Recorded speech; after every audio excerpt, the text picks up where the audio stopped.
In 1919, he hit 29 home runs and was sold to the New York Yankees. A three-run home run for Buffington. The Yankees now lead it by a score of 3-2. Bill Lee is now going over to a couple of the Yankees, and there they go again. Hits it to deep left. That might send the Yankees to the World Series. Varitek and A-Rod going at it. Roberts is going. Posada's throw. Roberts safe. And what can I say? Just stick my hat and call the Yankees my daddies. Welcome to Fanbase, a deep dive into the greatest rivalry in sports. It's the penultimate. 199. It's freaking crazy. Yeah, I looked yesterday actually, and I was like, because we always say like, oh, wait, this started, and we started this May of 2021. Was that at my house? Or your house? When did we start it? I think we were talking over Zoom. Yeah. We talked over Zoom because it was still the back end of the pandemic. Remember we did Rico Bronya in my basement? Yeah, with there was wires and stuff everywhere. I remember we did a show where I think it was your son or my son's baseball practice, and we sat on the bleachers or something somewhere, so and all of funny. a sudden these people showed up and they wanted to practice, and it was the random spots that we. I know, it's been fun. And what will we do for 200? We'll probably be talking over Zoom. Yeah, I mean, it'd be nice to do something. Go to Fenway. They're playing the Yankees next weekend. They are? I might be around, actually. Well, let's talk about Friday it. Night at Fenway. Maybe we can leverage. No, but maybe we can leverage the EI studio and just do a takeover. Because if it's a weekend, they won't have live programming. I'd be up for that. That'd be pretty cool. Let me ask Sal Haney about that. We'll see if we can pull that off. Live from Fenway Park. There's 3 people outside. Who are those guys? That's not so and so or so. Who are you? I'm sorry, we don't have anything to hand out for you. You don't even know us. We just broke in. We're just going to bark out our Twitter sign and our email address. All right, listen. We're tight on time, so we got to talk about a bunch of stuff. Obviously, the weekend series with the Yankees and the Red Sox. They're 2 teams in totally different places. The Yankees are comfortably atop the American League East, and they've pitched well and everything seems to be going well, whereas the Red Sox, obviously we're not going to tell you about the same old crap. They lead the league in 1 run losses, blah, blah, blah. The team's a mess. Cora's kind of a mess. I mean, there's very little to get excited about. The most interesting thing about the Red Sox in last week is practice coach yelling at a Angels pitcher. Well, and the building they want to build right across the monster. Exactly. Which it looks like already has branding on it, so I don't think it's going to be that big of a deal. Well, I just, there's the only thing I'll say to that was brought up yesterday on Boston Sports Radio. I think it's bear repeating for our listeners who don't double dip and all that stuff. Is that you don't know what the change in wind patterns are going to be based on that. It seems like it's a little bit. It's a whole street back though. There's a street, right? It's a good distance back. So I don't know. It looks really close. I don't know. It's got to be behind the classic cask and flag, but then there's the highway. So I don't know how much space there is if it's. I mean, they're definitely in cahoots with the Sox on that. I mean, there's no way. Oh, yeah. You can't make it. You can't build that without them. It looks like it's nice. I'll tell you something, though. I think, this is, a whole other conversation for another day, but the amount of work that the Sox have put into the outside of that stadium and the whole experience of outside of it is great. So they're doing something right. They're just now screwing up the team. Plus the neighborhood has been awesome. elevated. That's what I'm saying. It's great. It's really nice. Yeah, it's become a neighborhood where it was really not a neighborhood before that. Okay, so the weekend series, listen, we have, the couple of pitching matchups aren't that bad. Crochet against Yarbrough on Friday is good. Yep. Dobbins against Rodon is clearly in the Yankees' favor, and then Bayo against Schmidt is a nice matchup too. So the pitching matchup are all pretty solid. So you got Dobbins and Rodon, right, on Sunday. Yeah. No, you start with Crochet and Yarbrough on Friday, and then Saturday Dobbins and Rodon, and then Bayo and Schmidt on Sunday. All right, because I'm looking at MLB and it's saying Buehler, Warren tonight. Crochet, Yarbrough on Saturday. Oh, maybe I got the Dobbins, Rodon. You know what? I was looking at the following week. Dobbins, so you Rodon. have Buehler, Warren, Crochet, Yarbrough, Dobbins, Rodon. That's right. And then Bayo pitches on Monday. Yeah. So let's just reset that because I was looking at the following week. It's Buehler against Warren, Crochet, Yarbrough, Dobbins, Rodon. So I would say for the Yankees, you can riff on this. If they don't win 2 or 3, it'd be a huge. It's not a problem, but the Yankees should win 2 or 3. Yeah, the Yankees have been doing their work with winning the series. Obviously, stumbled against the Dodgers, but you do have Warren leading off, right? And he has been shaky. He was the front end of the 18-2 drubbing that the Dodgers put on the Yankees. Buehler, listen, if I'm the Red Sox, I want Buehler to pitch good because he's a trade chip. in my opinion, right? If they're going to trade somebody, if he keeps pitching good, they could probably deal him to a contender if the Red Sox fall out of it. Well, it's so sad that we're talking about that. Crochet, already. you're going to get what you get, right? I mean, he's been dominant. His record shows 1-run losses with the Red Sox, right? His ERA is below 2. You're going to get what you get with him. They should win that game, but Yarborough's been pitching awesome for the Yankees. Pitching awesome. Speaking of pitching awesome, Carlos Rodon. I mean, if anybody has been bitching about his contract when he was hurt to start, he's winning it on the back end, not the back end, the middle of that deal, because he's still got 3 more years, I think, to go with the Yankees. Any issues with the Yankees right now? Well, obviously, everyone was concerned about Luke Weaver getting hurt. But the good thing about that, right, is you have Devin Williams, and he was a little shaky, gave up a run in his one save chance he had. But then you have Johnny Loizaga, who's back off the IL, who's been pitching well, so you can fill in. And you got Fernando Cruz, who's got that devastating splitter that is.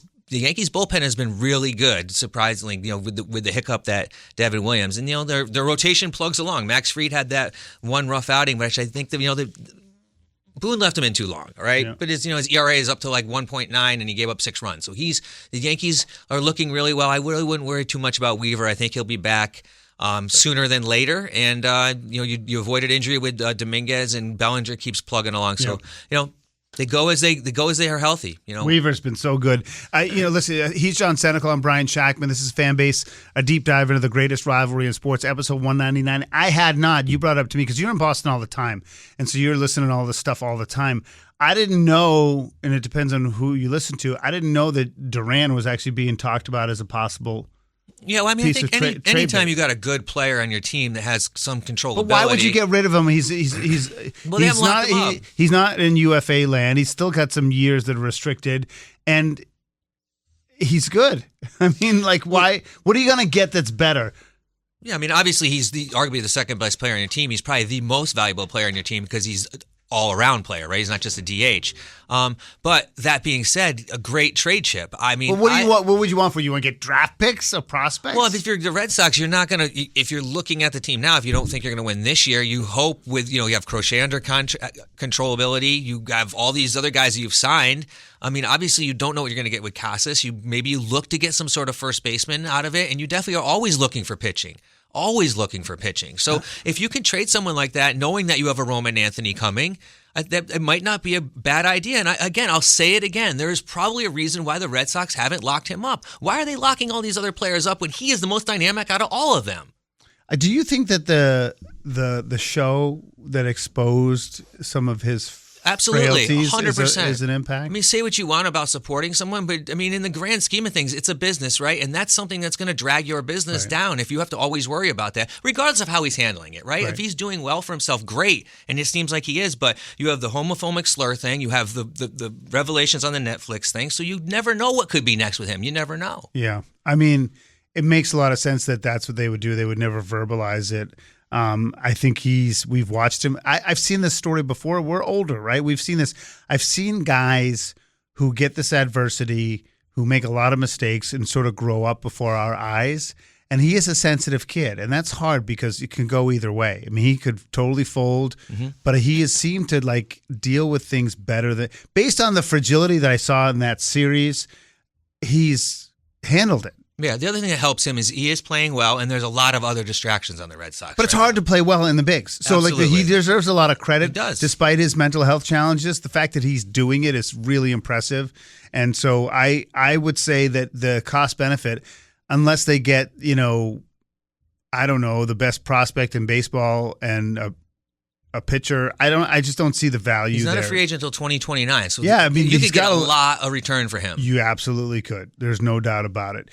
Listen, the conversation, we have to have a little bit of on this because I was fascinated by it because the Red Sox have lost more one-run games than anybody, and they finally like that game they won and that walk-off home run by Rafaela that was the shortest in the StatCast era, the shortest walk-off home run ever, and that only goes back 2015. Yeah, but I mean, it's arguably that goes back a lot farther, and it may be ever. We just don't know, right? You don't know, but it speaks to the whole park thing and whether that's a legit or not. But I mean, I think either way, if it was like a ground rule double or it stayed in the park, they were still going to win the game. Yeah, of course they're going to make a big deal out of it because of there's measurements on everything, right? So I looked up the dimensions, right? It's 302 down the line. That's the shortest home run you can hit at Fenway Park is 302, right? You down literally the line. can't hit it any shorter. Right, so he hit it 308, I believe his was. And so that must have been just a little, where it landed, snuck in.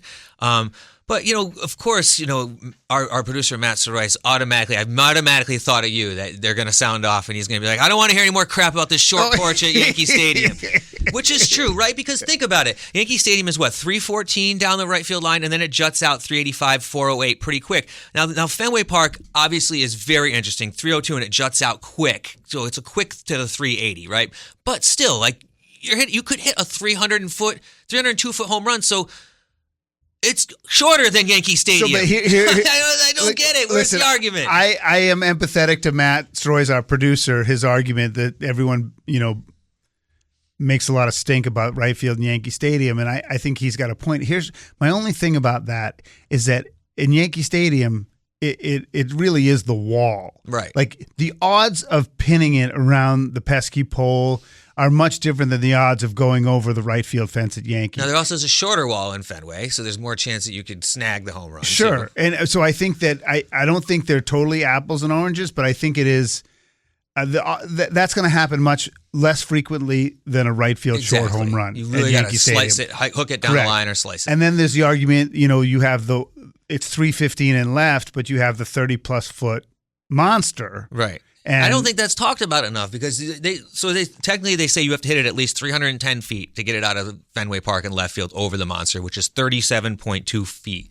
high, right? So, yeah, great. Let's talk about the home runs and going out of there, but let's talk about all those doubles or singles that would have been home runs, or would have been flyouts. Yeah. Right? That you're going to sit there and you're going to live off that left field wall. I mean, Ortiz made a career out of that left field wall, which is great because he's a left-handed hitter, so that shows his talent. Yeah. But think about the left-handed batters. I mean, that's what you wanted with Trevor Story coming in. That's what you're hoping for, right? And that's what you're going to get with Bregman. But that's not talked about enough, I don't think. Well, it brings up why you take football, you take basketball, you take hockey, you take baseball.